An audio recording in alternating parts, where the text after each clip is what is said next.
every unacknowledged lifting will soon lose its place. He said, these commandments to you ye praise. If you don't hearken, if you will not hear, and if you not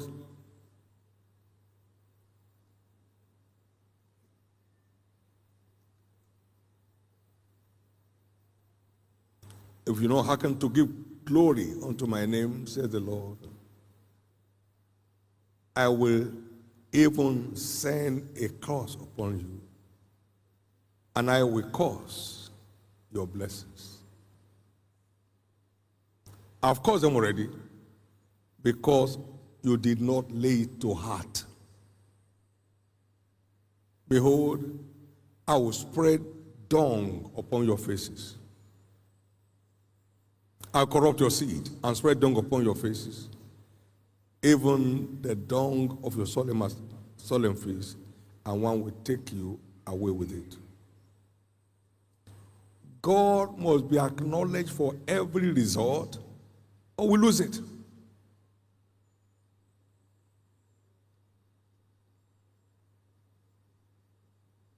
Or we lose it. May your seed and my seed not be corrupted. Therefore, suffer your mouth not to cause of flesh to sin. Then I said that before an angel, it was an error. Why should God be angry with you and destroy the works of your hand? People are working so hard with their hand, but they're destroying it with their mouth. Nothing's working, let me tell you the truth. In our church we say it's working, but I can tell you the truth about me is that nothing's working. He said, don't say that. No, let me say my mind. You're my friend now. Nothing is working.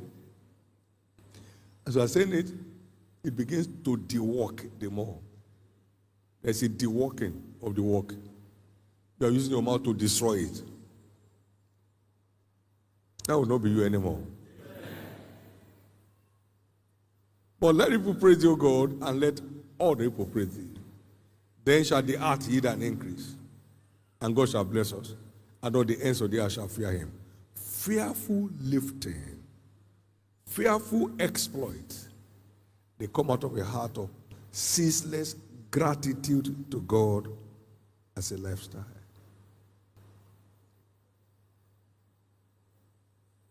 No games.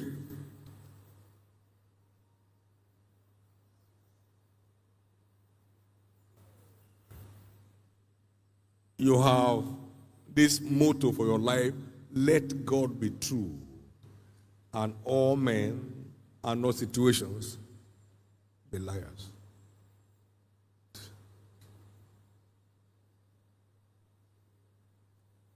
Lord, you are my God. No matter what on this earth, I worship you, Almighty God. There is none like you. No one else can touch my life like you do. I could search for all eternity, Lord, and find there is none. It is passion for God that keeps a man thankful in season and out of season. A burning love for God will always result into a ceaseless heart of gratitude. No one can manage my life better than you. You are my final bus stop. I have nowhere else I'm going. Eba mi gbe Jesu ga o, ọba ọlá ọba tó ga. Ẹ gbé Jesu ga o, Èdùmàrè. You are just dancing your life away. I mean, everybody thinks you are going down. That's the way to go up. The Lord will show up in your life. The Lord will show up in your life. The Lord will show up in your life. The Lord will show up in your life. Again, in following the pattern that we followed all along, what is passion? Passion can be defined as an unstoppable force in one quest to accomplish a desired end, discouraging situations notwithstanding. Or come this way, unstoppable force in one quest to keep pursuing after God, discouraging situations notwithstanding.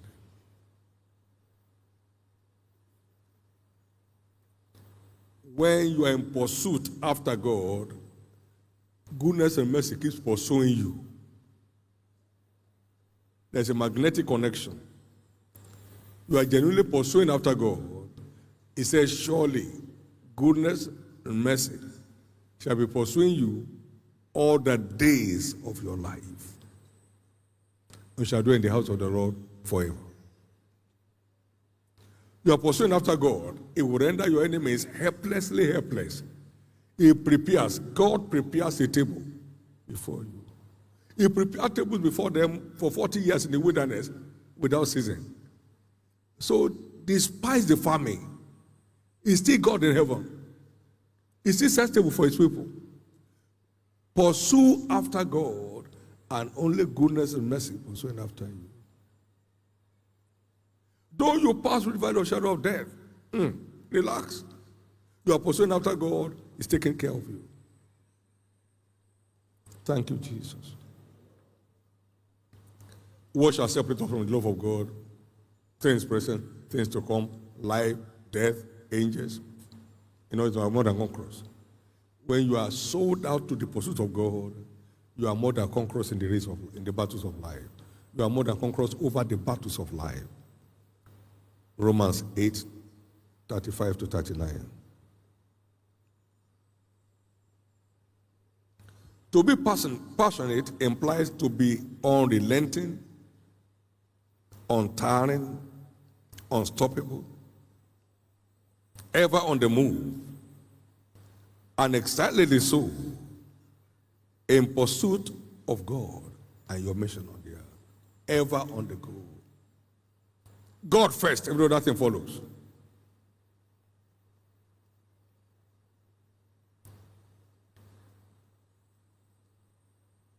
Paul said this thing very interestingly in Philippians 1, 15 to 18. Some indeed preach Christ, even of envy and strife, and some also of goodwill. The one preach Christ of contention, not sincerely, supposing to add affliction to my bonds. But the other of love, knowing that I'm set up for the defense of the gospel. He said, what then?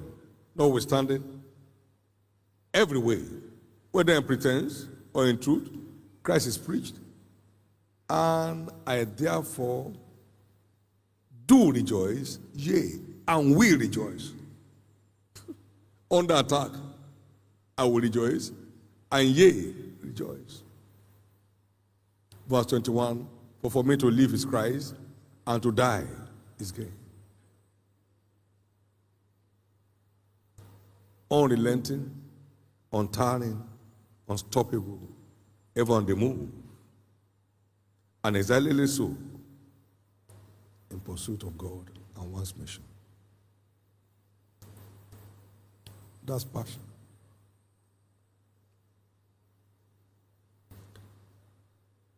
We also know that passion is not a gift. It's not among the gift of the Spirit. It's not there. But a choice that's born out of one's conviction in his engagement. It's born out of your conviction. I'm on the right path, engaging with this truth. It's born out of conviction.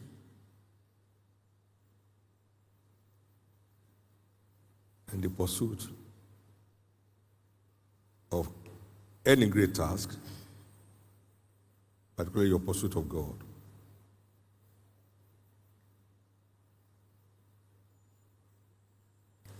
We must recognize that nothing can be more deceptive than for a believer to think that God will do what he has promised without such first doing what God has commanded.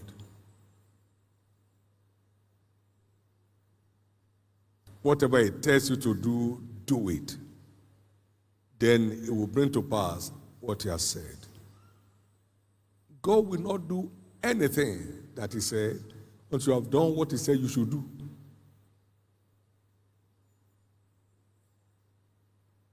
So faith is about taking scriptural responsibility for the changes we desire.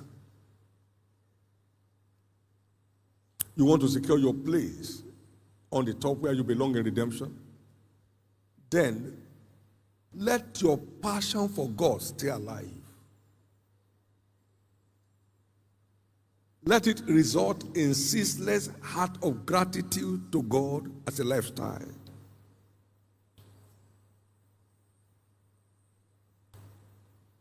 We must be aware to take responsibility, lest we die as liabilities. As I've cried and you will not hearken, so you will cry and I will not hearken.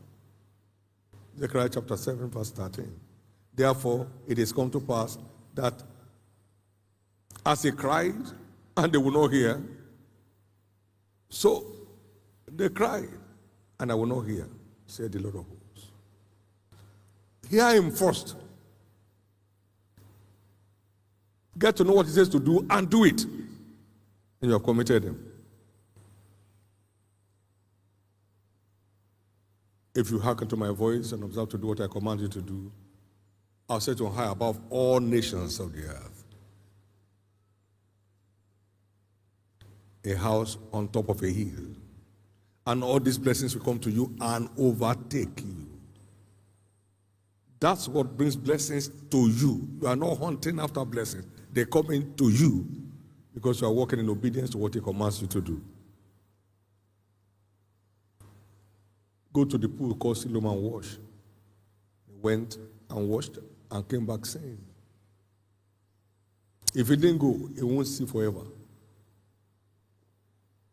Cast your net on the right side. Don't say, no, we are professional fishermen. We know what to do. Who are you? They did. And they enclosed great multitude of fish. Faith is about taking scriptural responsibility for the changes we desire. I also said, any faith that seeks to make God absolutely responsible for the outcome of one's life is an irresponsible faith.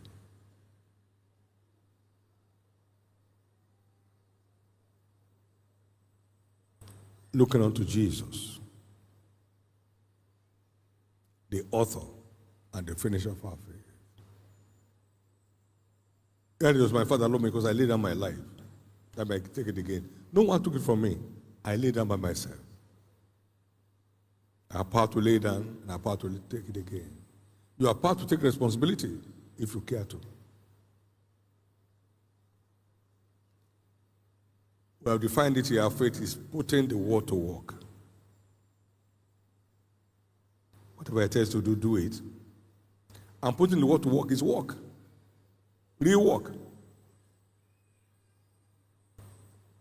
God's word is defined as the seed.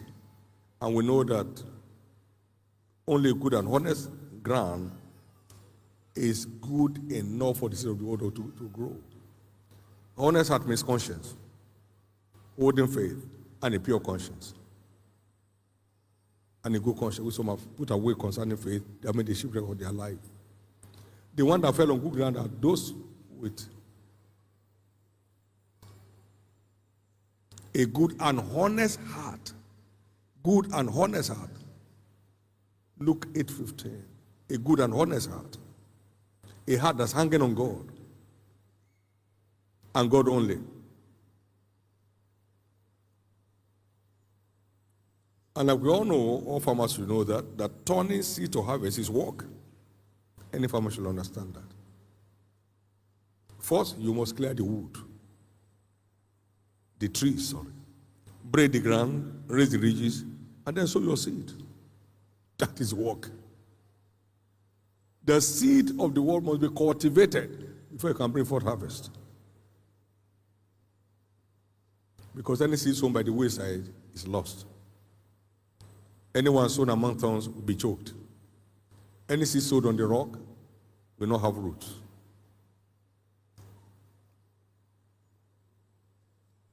There is no shortcut.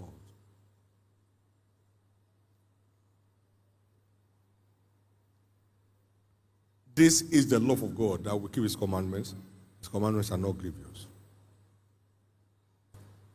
Which is the fourth commandment of the Lord: thou shalt love the Lord thy God with all thy heart, with all thy soul, with all thy mind. This is the first and great commandment. Matthew 22, 36 to 40. The second one is like unto it, you love your neighbor as yourself. This is the platform on which every word of God delivers. Upon these two commandments hang all the laws and the prophets. Made that choice, you'll be glad you did. Let's look at 2-3 proofs of genuine passion for God. Genuine passion for God secures divine backing for such individual.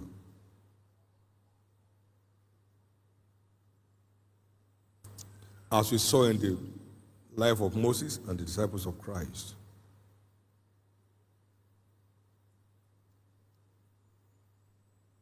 I will be with your mouth. What kept Moses going for 40 years was passion.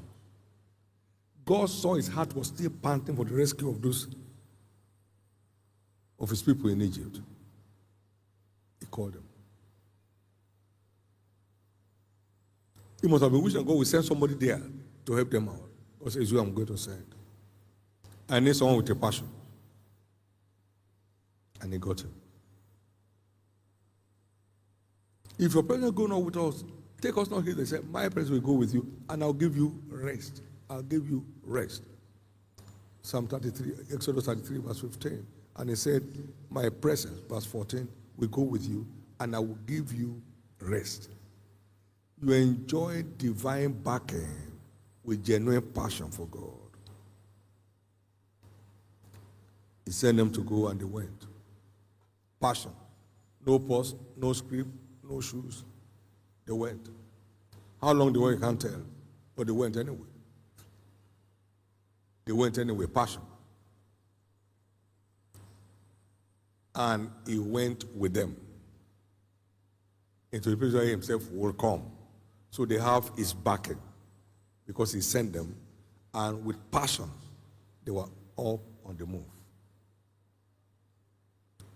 What to eat? Don't worry. You can only move with my passion on that. Don't take 2 coats, so 1. If it gets on, no problem. Don't take an extra pair of shoes, just your sandals. Passion was behind their response, and God's presence was their backing.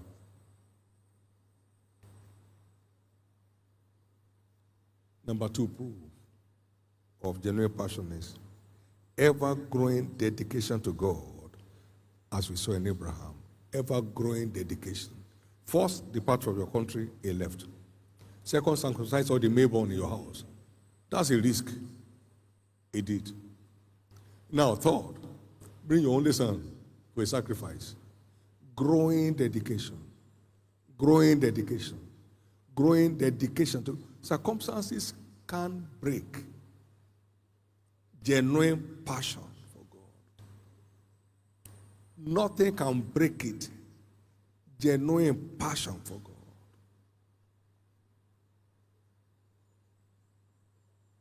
Off and on in one's walk with God is a proof of lack of passion. But genuine passion for God you keep growing in your dedication to God in season and out of season. Thanks for watching. Before you go, take a moment to like, comment, and subscribe. See you in the next episode. Keep faith alive. Stay blessed.